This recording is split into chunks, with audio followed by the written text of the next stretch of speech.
Auto annotation is a tool by DiRoots for Civil 3D that takes out the tedium of labeling.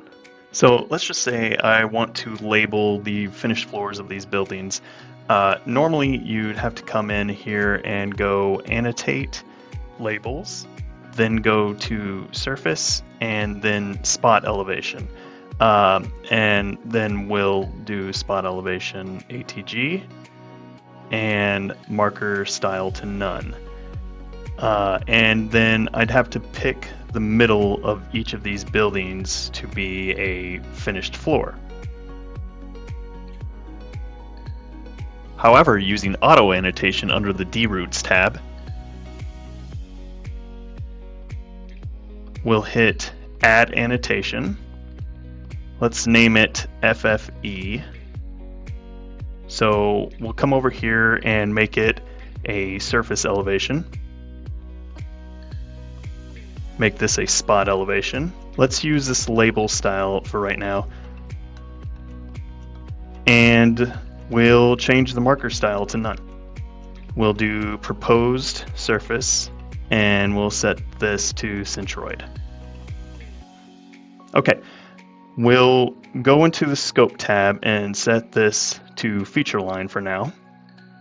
Set property to layer and we'll set the value to that. Okay, hit select filtered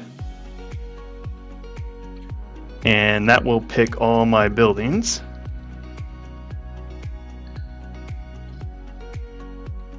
Then I'll click this checkbox by FFE and hit apply.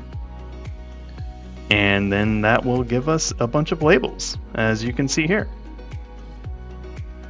And this keeps you from having to manually pick them one at a time. So let's say I wanted to put a label at each one of these endpoints. So what we'll do is go back here to annotation settings and change this from centroid to all vertices.